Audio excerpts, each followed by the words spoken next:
Well, hello there. Happy Sunday to you. I hope you are doing well. I also just realized I don't need my headphones right now because I'm not listening to anything. How are you guys doing? I hope you are having a wonderful Sunday wherever it is, whenever it is that you are. I'm doing all right. I feel that, I've been thinking in a couple weeks about how draining it is to fight fascism in the States. I'm gonna be sort of American focused here, and apologies. It's not once in a generation fight against I guess hopefully but anyway.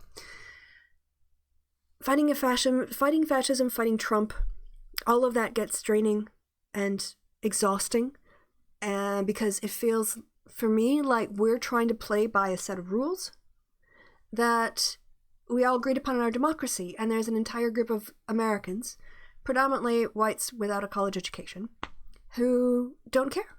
They just don't care about the rules. They don't want to play by the rules, and that is so draining to me that I wanted to do something for people who are out there making an effort, because I'm in Germany. I can't make calls. It's too expensive. I just can't afford to make international GeoTV calls. Same thing with text messaging. I've given money to the Biden-Harris campaign, but I feel like I wanted to try to do a little bit more. So I'll show this to you guys, see what you think. I've just started something I might do on a daily basis, maybe. Depends on how much time and energy I have, but I felt like the one thing I could do was to try to give people an energy boost, there's so much negativity, and I know I contribute to the negativity as well, and it's so easy to feel that to just focus on the negative, because it's so threatening, and so many people's lives depend on the outcome of the next election. So as a consequence, I felt like I wanted to do a little bit of something to help, a little bit of positivity, to counter all the negativity that I put out into the world. And I'll talk to people in the chat in a second. So as a consequence, I made this morning. I think I want to make this a daily thing. I'm home. I'm doing home office for it's not that difficult. It's just a matter of figuring out the software. But why don't I go ahead and share my screen? I'll show you guys what I did. You can tell me what you think or not. I'm just going to keep kind of doing it. But because I've done it in the last hour when we got going here, that I thought I'd share it with you guys. And hopefully I can kind of do this for the last 50 some odd days, whatever it is, till the general election, just to, if people want a bit of a boost. So let me go ahead and promo my own little thing that I uploaded in the last, 10 minutes ago, right before we came on the show. See what you guys think. So here I am commenting on myself. How meta is that? All right, here we go. Hey there, fighting fascism is hard work, it's depressing, and I know that sometimes it can just take a lot out of you to constantly be fighting Trump and his lies. So this is meant to uplift you, to make you feel better about things, and to help you have a better day. If you've made calls for Biden and Harris, thank you. If you have done text messaging for Biden and Harris, thank you. If you have given money to Biden and Harris, thank you so much. If you have registered somebody to vote in the upcoming election, thank you. If you have gotten someone to request an absentee ballot, thank you, thank you, thank you. Your work is so valuable and so important. Thank you so much. Now, let's get a little bit of good news. Your efforts are paying off. As Kyle Griffin reports, Democrats are amassing an enormous lead in early voting. In North Carolina and Pennsylvania, Democrats have roughly a 3-to-1 advantage in absentee ballot requests. And in Florida, Dems are leading with more than 700,000 ballot requests.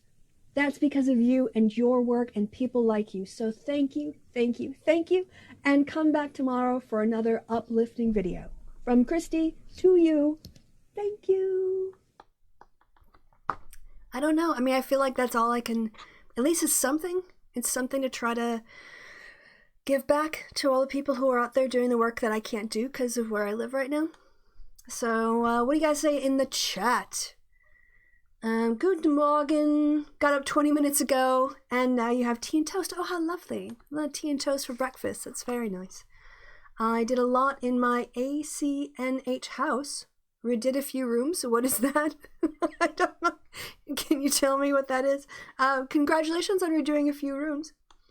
The they go low, we go high problem, transgrammer girl. Exactly. I think that's it. You know, you want to play by the rules and be the best and like aspire to what we're all capable of, but then you deal with people who don't care about the rules. I mean, Roger Stone was calling on Trump to have ballots seized in Nevada. Bill Barr is trying to get Trump's personal case, defamation case about his sexual assault, paid for by the Justice Department. I mean, can you imagine what Republicans would have said if Bill Clinton had asked Janet Reno to defend him in his Paula, what's her name?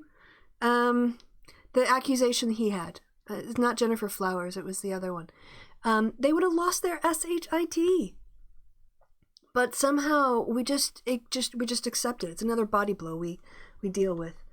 Energy boost. That's why we started reviewing trash movies. That's a mental escape. So let me be a bit more clear. When I need a mental break from the exhaustion of processing all of the ways in which Trump is breaking the law, let me cough at you a bit more. Then trash movies is a break for us.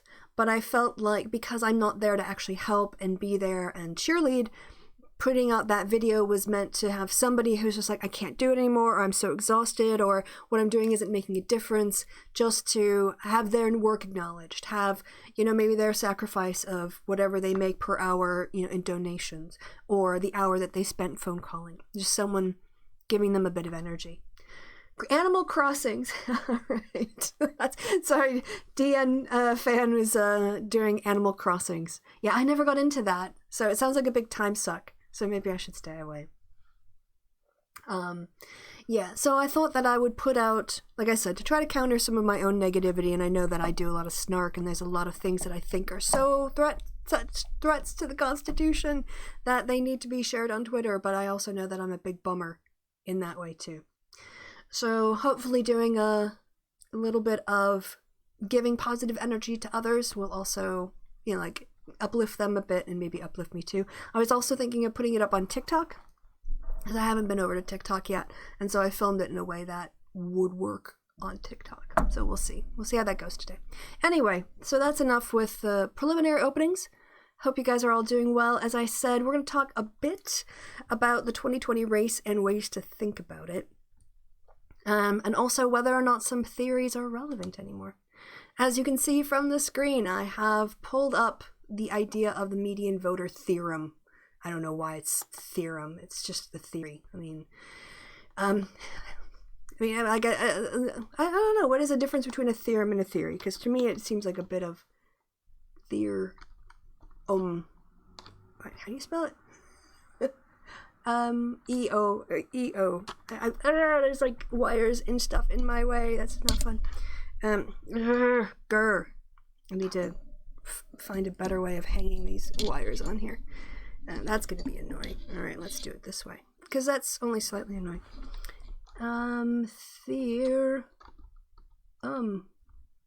Theorem with an E. There we go. That's close enough. A general proposition, not self-evident, but provided by a chain of reasoning, a truth established by means of accepted truths.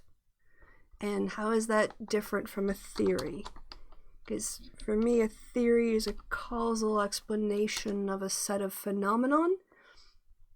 Define. A supposition or system of ideas intended to explain something, especially when based on general principles independent of the thing to be explained. Okay. A general proposition not self-evident but proved by a chain of reasoning. A truth established by means of accepted truths. Honestly, I don't think that, well, at least median voter theory, it should be a theory, not a theorem as far as I understand it, because there are mechanisms in play. Here.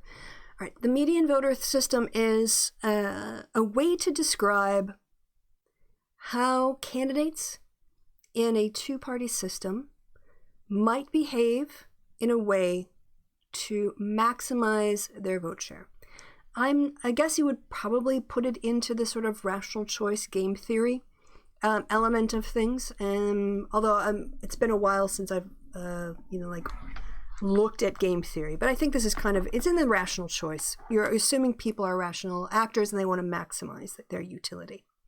So my proposition versus explanation. Median voter theory is an explanation. It's an explanation of, at least that's how I see it anyway. Okay, so it has some conditions. All right, so I guess the one way to describe, where did this come from? Like, who came up with this idea? And my understanding of the history of this is that it's imported from economics. Anthony Downs, yes. An economic theory of political action and democracy, that's where I first learned of it in terms of my studies of political science. The basic premise is that the reason why it's an economic theory is because it's informed by rational choice theory from economics. The general explanation, if you think about a town with just one street, that's Main Street. Like, the biggest street in town is Main Street, and it runs east to west. You're going to open up the very first coffee shop in this town. Remember, it comes from economics. So where are you best how can you best locate your business in order to maximize your customer base? Well, you could pick one side of town and cater to them, but then you're kind of excluding the other side of town. Or you can do the vice versa, or what you can do is put yourself right in the middle. Put yourself right in the middle so that you're sort of equidistant from all of your customers. That's the most rational thing to do if you are looking to maximize your customer base. What if you are then the competition? Someone like Starbucks does this all the time. What happens if a second company comes in? Now, they could try to outflank you by putting their company on the left side of town or on the west side of town in order to pick up everybody on that side of town coming into the city center on the main street. Or they could go to the right and try to compete just for the people who live more on the right side or the east side of the street, right, in that part of town. Or they can set up their business directly across the street from you. And that's the sort of rational position again. The idea is that when it comes to setting yourself up next to the people that you're trying to connect with or attract as customers, you want the maximal space possible. And this is why you'll often see a place like Starbucks locate themselves right next to a mom and pop owned business, or Walmart. Like, a lot of these chains do that because they want to compete directly with their competition because they've got name brand recognition. They've got a lot of other things going for them that local store doesn't have, and they want to drive them out of business. So rational actors in politics. Yeah, that's very true. This idea from economics, at least from where I learned it came from, it was from Anthony Downs, an economic theory of political action and democracy.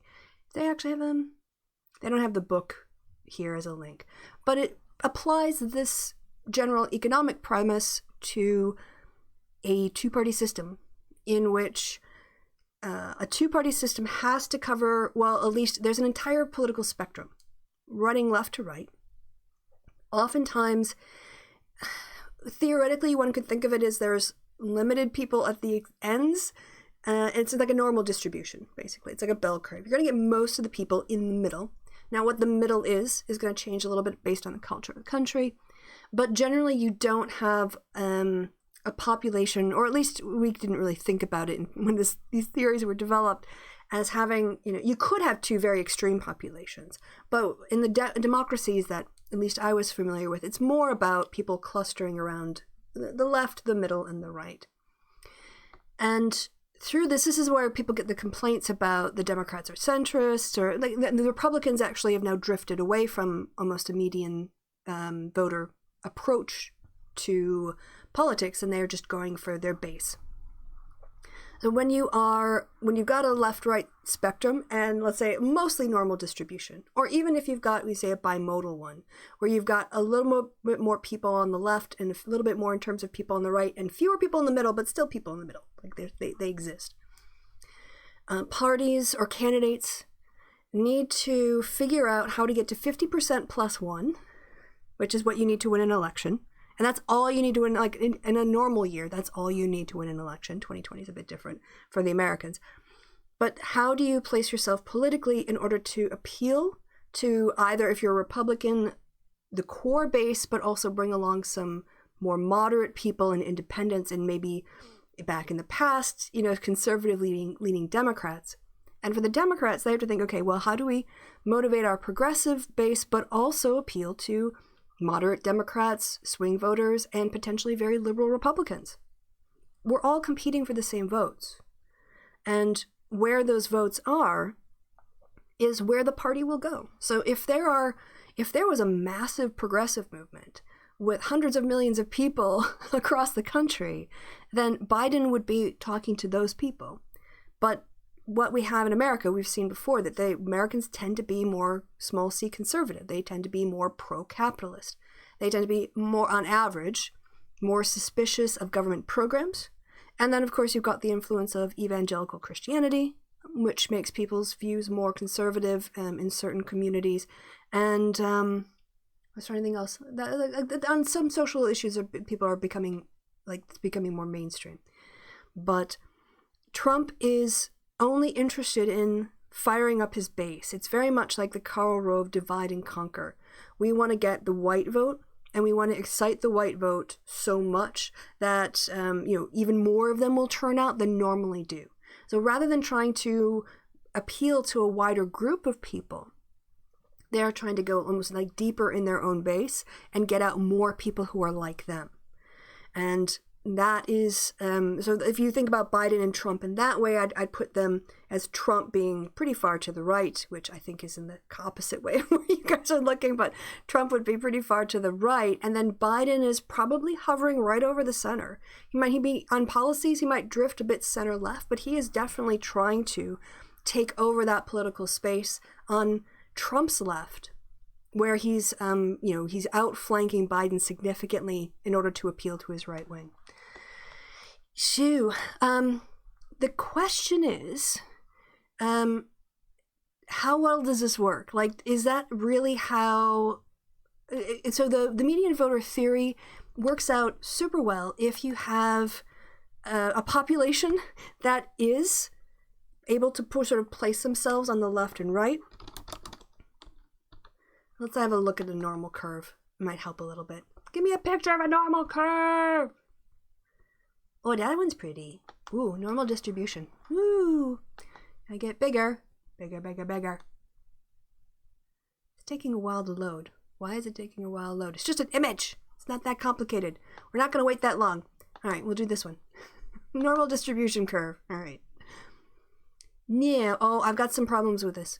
I've already got some problems with this picture because the lines touch the end, and technically these should go on infinitely, so I'm already going to reject this one as being, this one's better. Probability under a normal, see how there's still a space there between the bottom of the normal curve and the bottom line?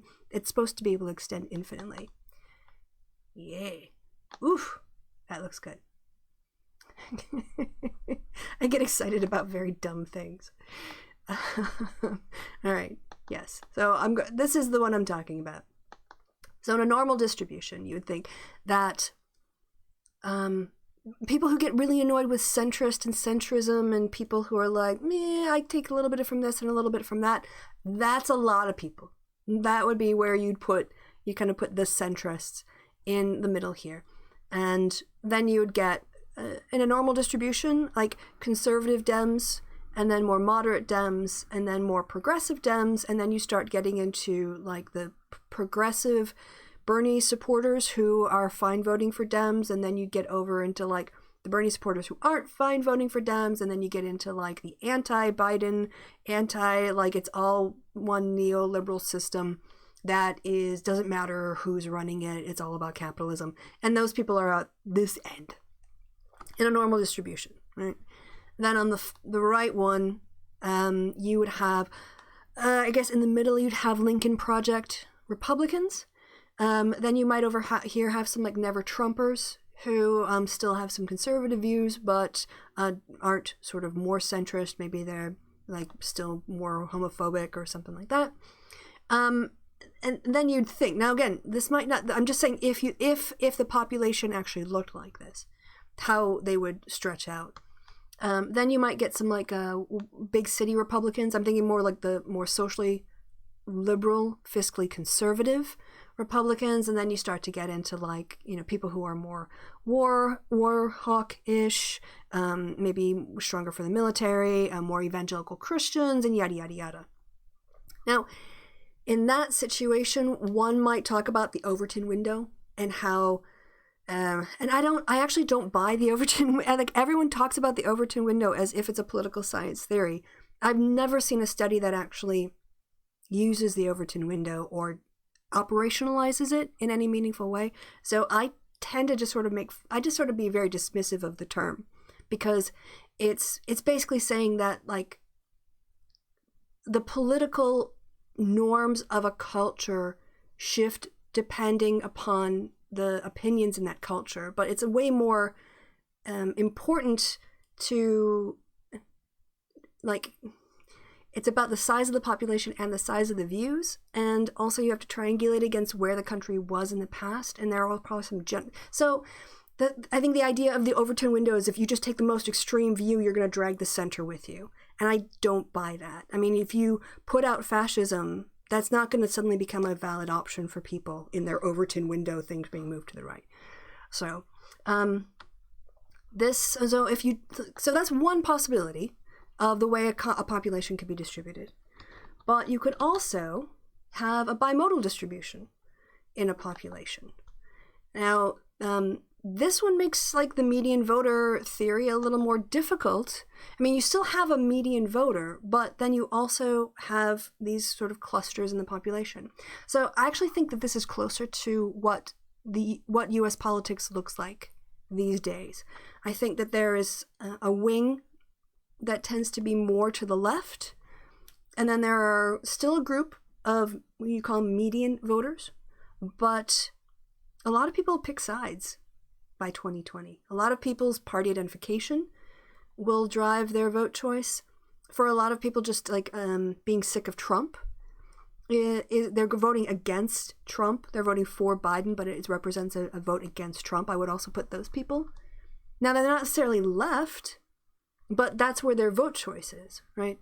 And then you also have on the other side, people who just love Trump. They just love them some fascism, and they're going to hang out there.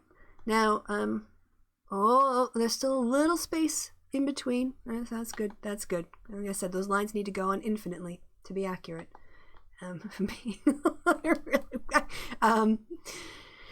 And in this case, you're going to get, which is what I think we have, more extreme differences between the parties.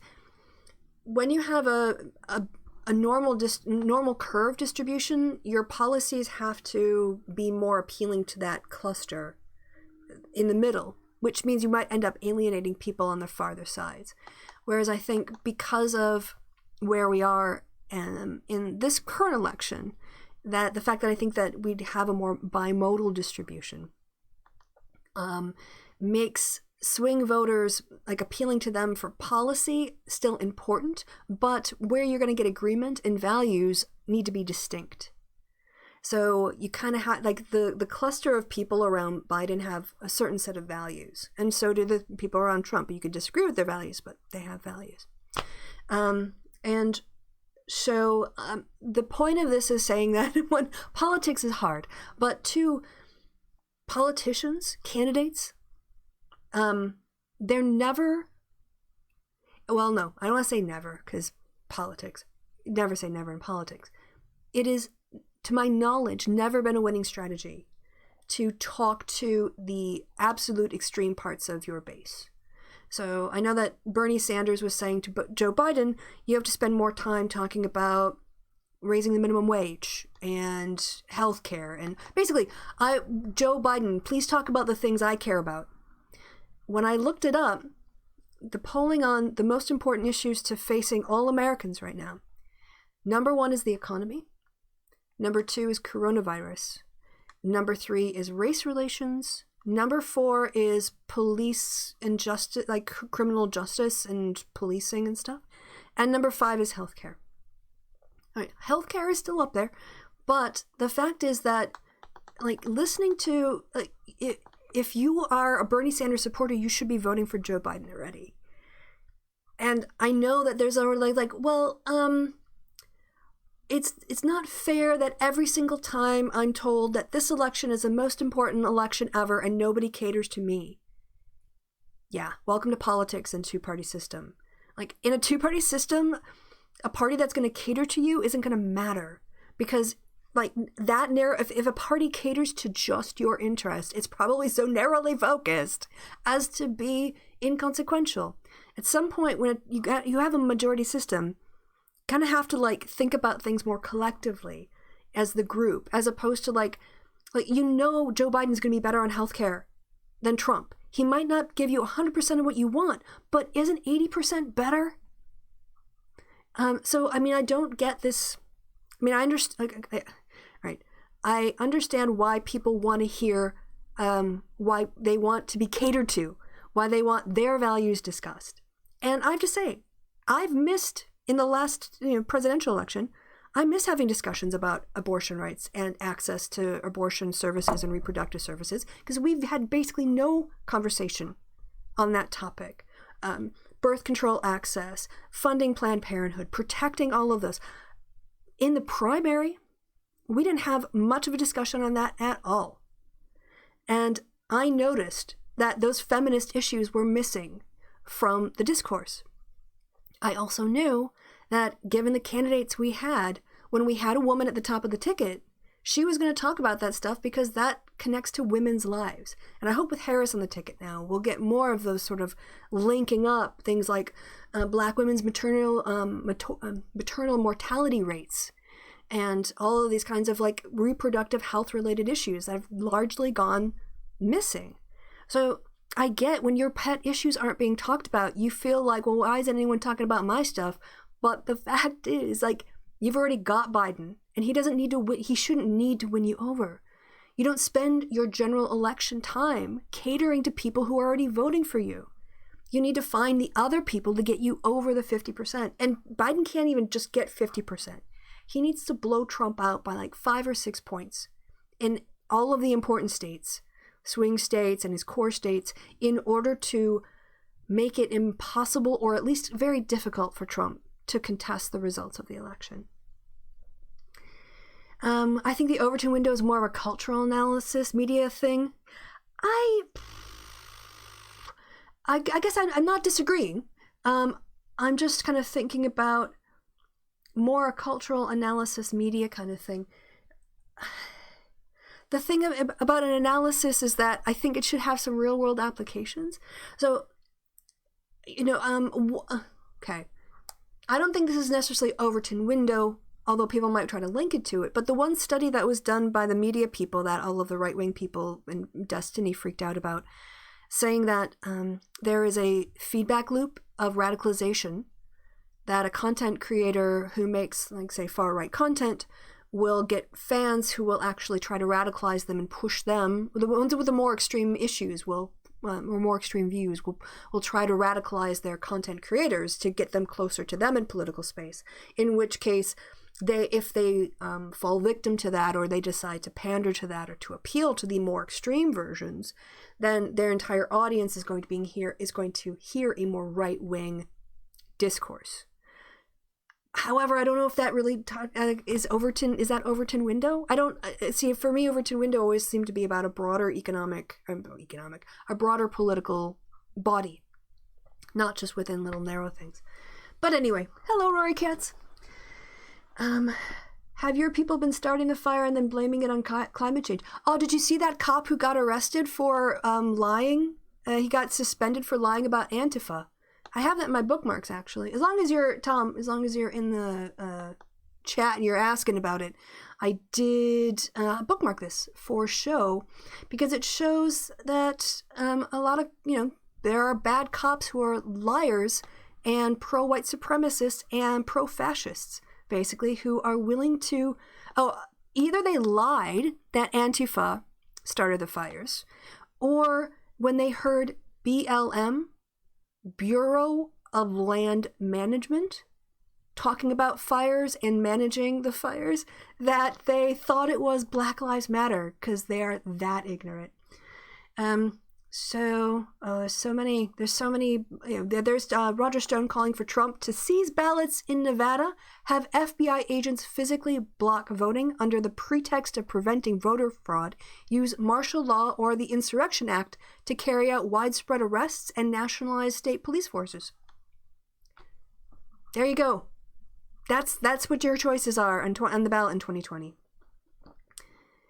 So where is that lying liar face of a police officer?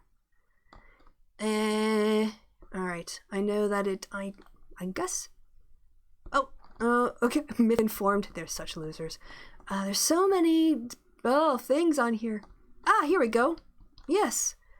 The Oregon sheriff duty placed on leave for falsely blaming Antifa for starting the forest fires, or for starting some of the forest fires. What a dip S-H-I-T this guy is. Can I spell out naughty words and still be monetized? I don't know. I don't know. I guess I'm going to find out. See if YouTube blocks spelling out naughty words as if people can't spell. One sheriff's deputy has been placed on leave after blaming Antifa for Oregon forest fires. A Clackamas County Sheriff deputy seen in a viral video making what the sheriff's office is calling inappropriate statements while on duty has been placed on administrative leave, the agency announced on Saturday. As soon as I was made aware of the incident, I moved swiftly to place this deputy on leave while we investigate. So the video shows two deputies blaming Antifa. Quote, Antifa mother effers are out here causing hell, the deputy says. There's a lot of lives at stake and a lot of people's property at stake because these guys got some vendetta. Earlier in the video, a different deputy accepted as fact that people had intentionally been lighting the fires. Quote, there are people that are not going to leave their homes, and if that happens, they start lighting fires, people are going to die. So, yeah. Liar, liar, pants on fire. And why are you pro-fascist? So that, if that was the reference about Antifa, that I just wanted to let you know that this guy's been placed on leave for being a big fat liarhead. That guy right there. All right. So getting back to the idea now, just to say, the only options are not like a normal distribution or a bimodal distribution of opinions in the population. You can have a trimodal. You can have 5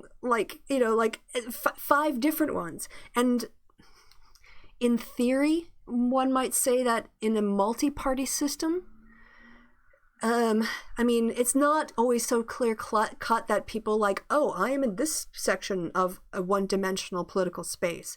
But parties tend to cluster around the types of people they are competing for. Right, so a Labour Party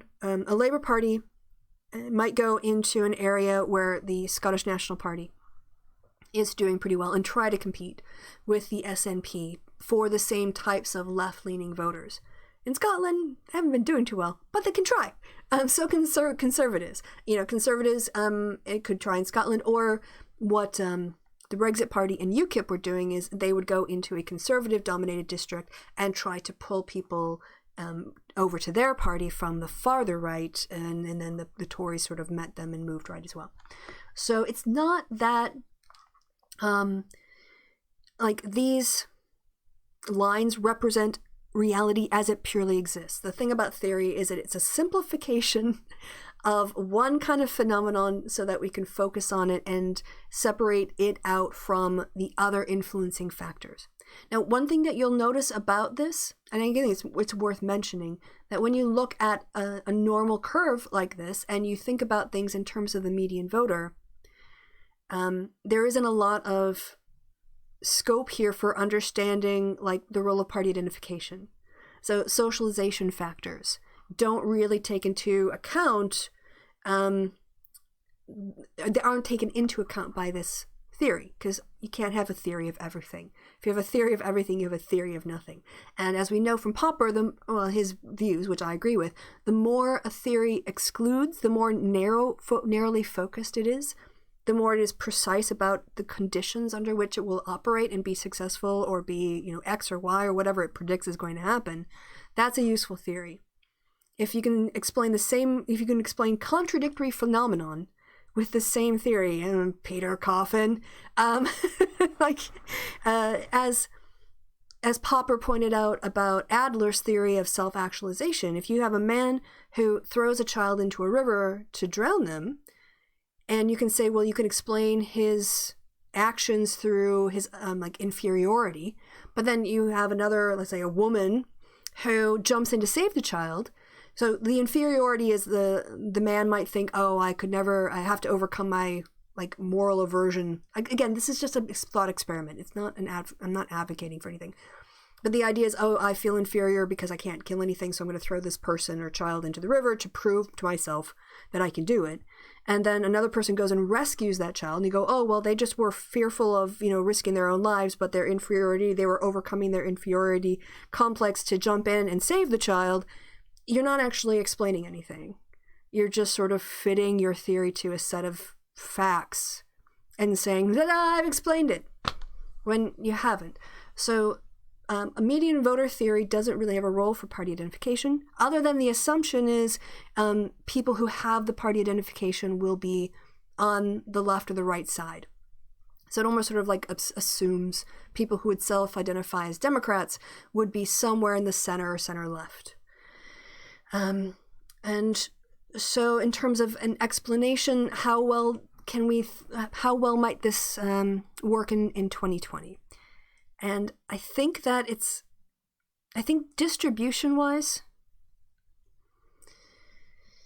I guess it would be more helpful if we had a good left-right spectrum. We've talked about the left-right scale and its problems, that it's a fuzzy concept in itself, that it changes depending on the country you're in, and the political values. What are political values of left and right depend on the country. It depends on the events happening at the time, and so it's a little bit difficult. On the other hand, for as squishy and unformed and as left and right is, when we try to measure left and right with our imperfect measures, we keep coming up against real differences.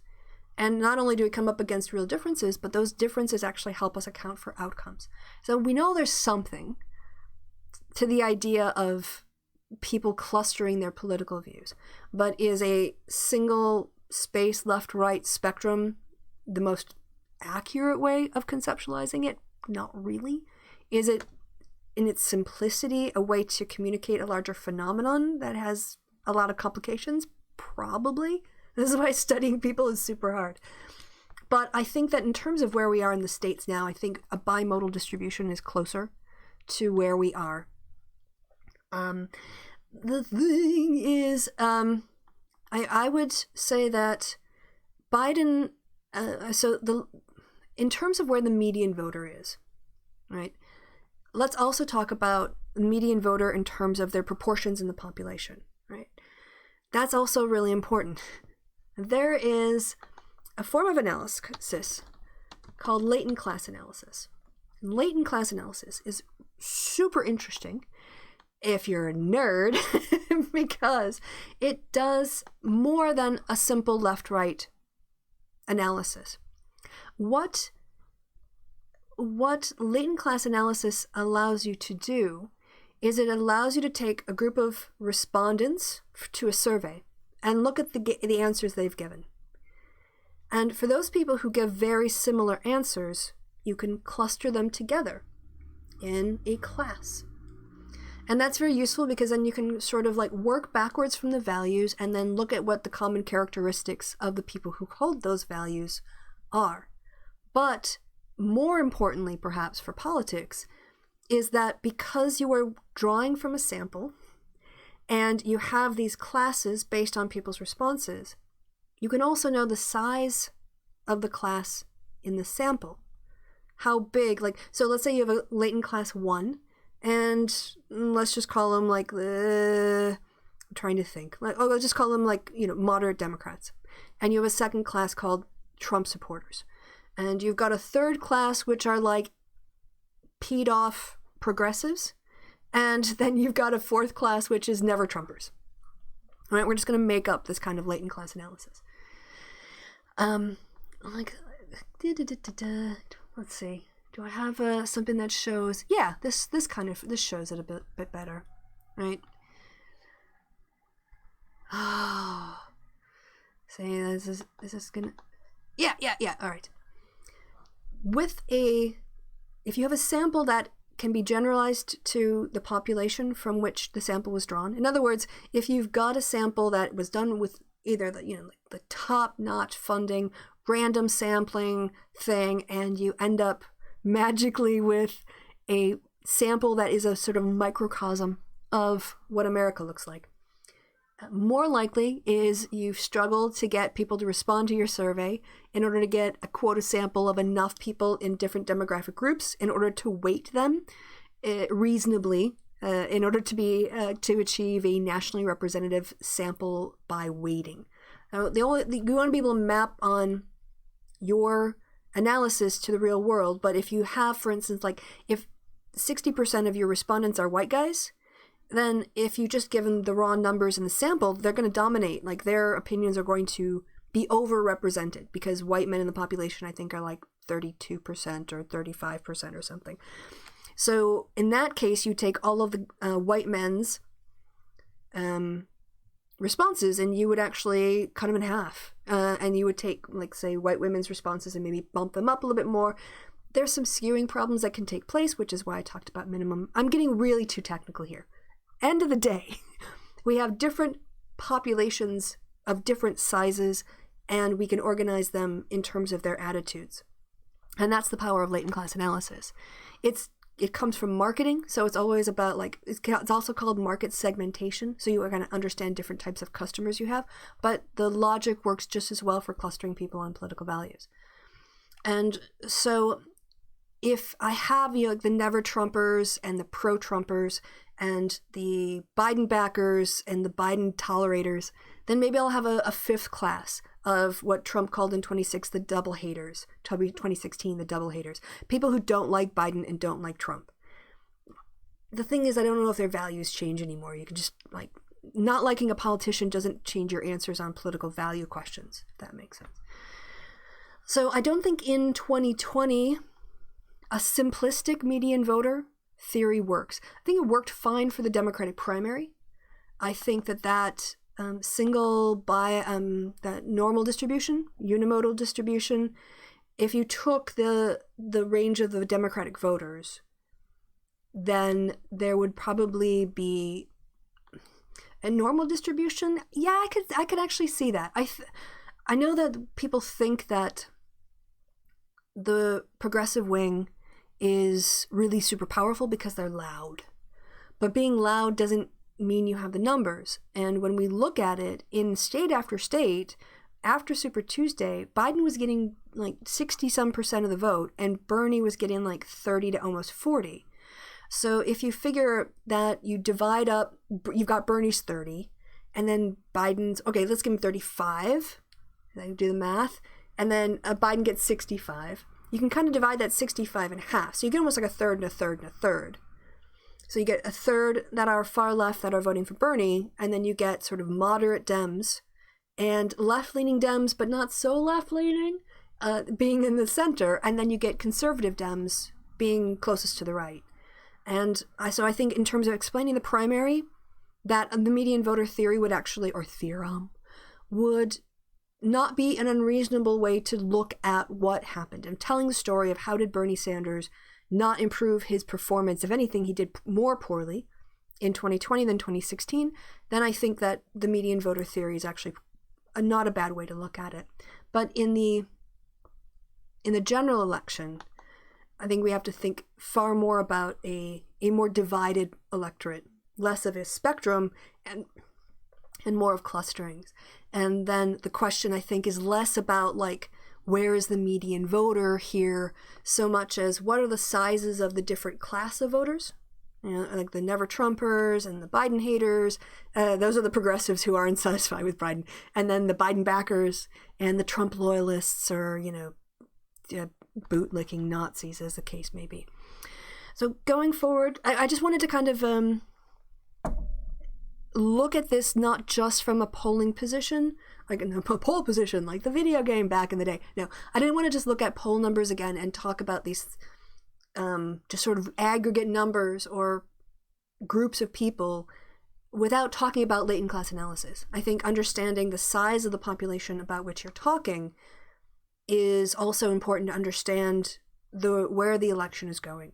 And there's a reason why Biden isn't trying to cater to progressives anymore. Biden did that at the end of the primary.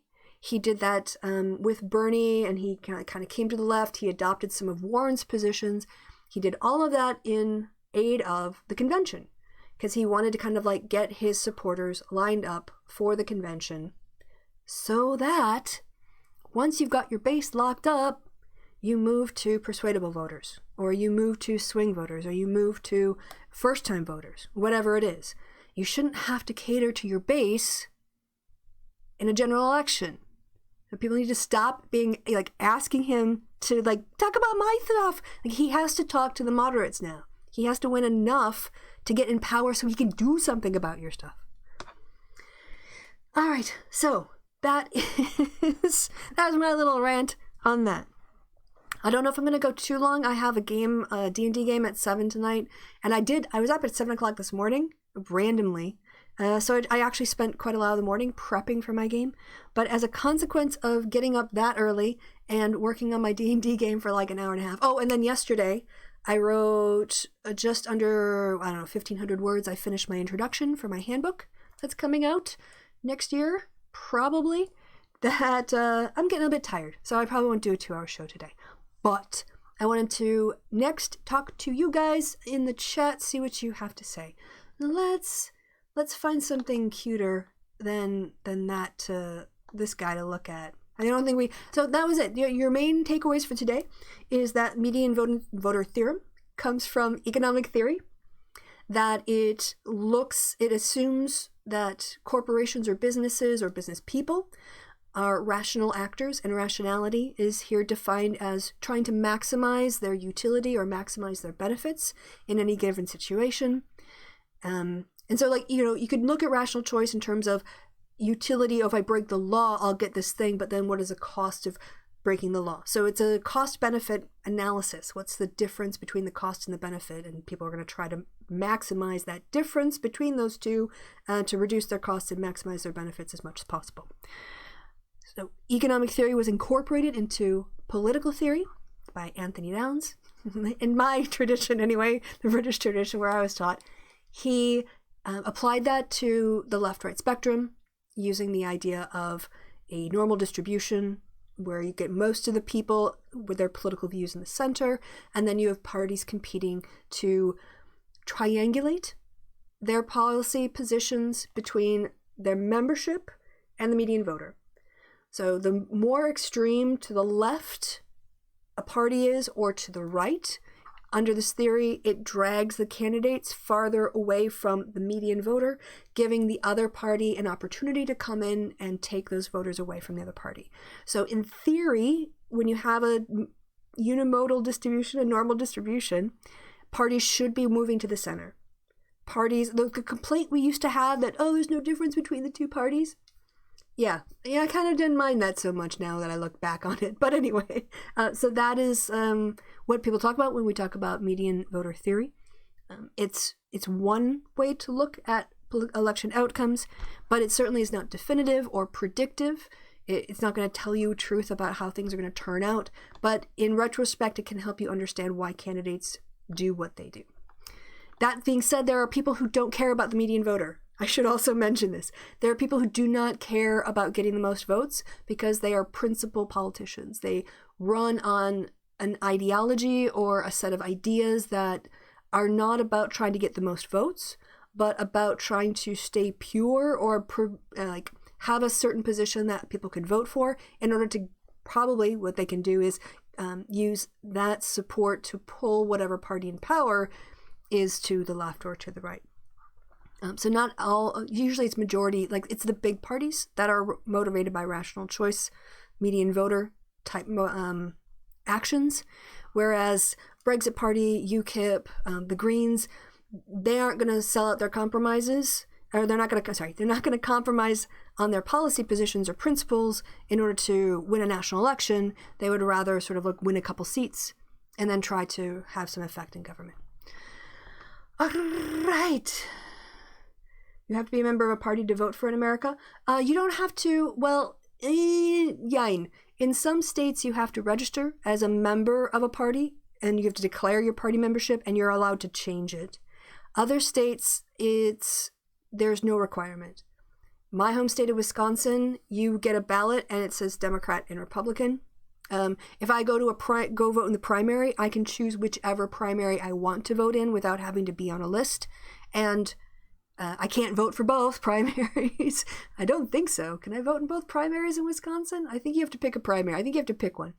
But then for the general election, you don't have to. You'll get Republican and Democrat, so you won't have to have a party affiliation for there. But some places, I know, I think New Hampshire, you have to register. You can register as an independent, and then you get certain things you can do. But because I don't know the state laws, I won't say. All right. Let me go back and see what somebody is saying. Communists hate forests? I don't think so. All right. Let's see.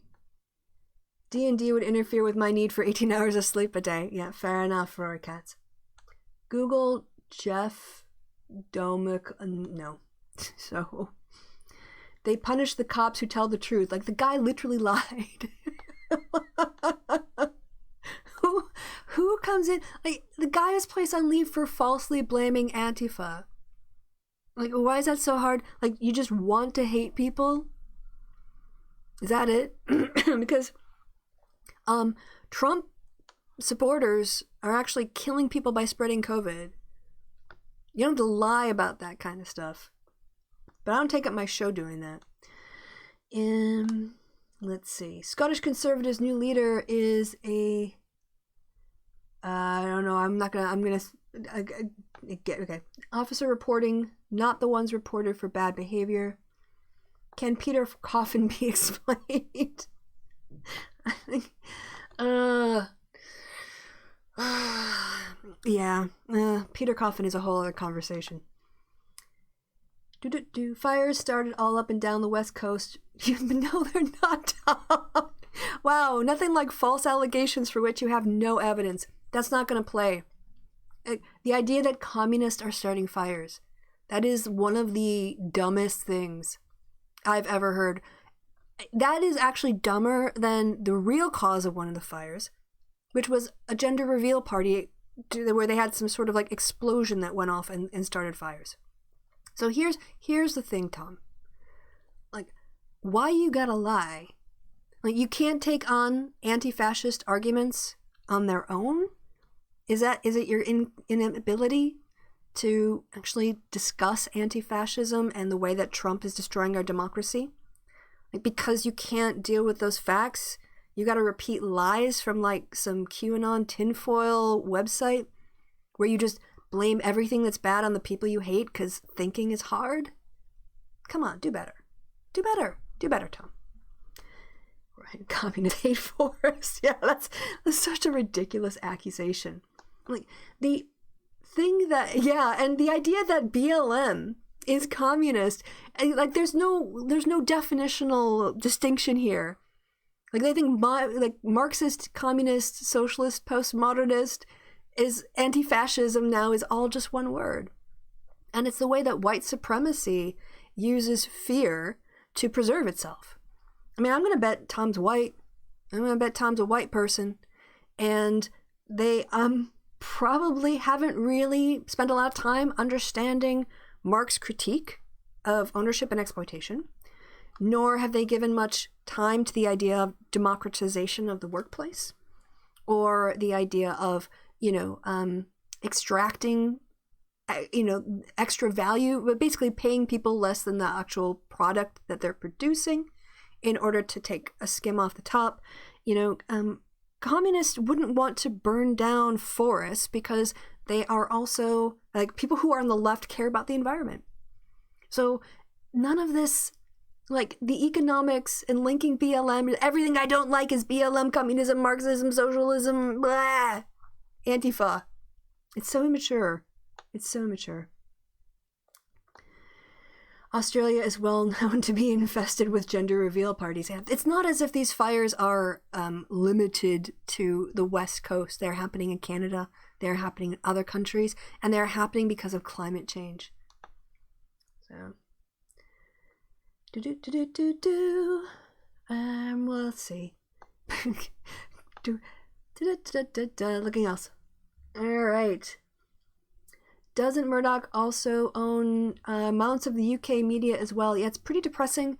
The way that, like, I left the UK in 2011, I think. 2004 to 2003, 2011. That sounds right.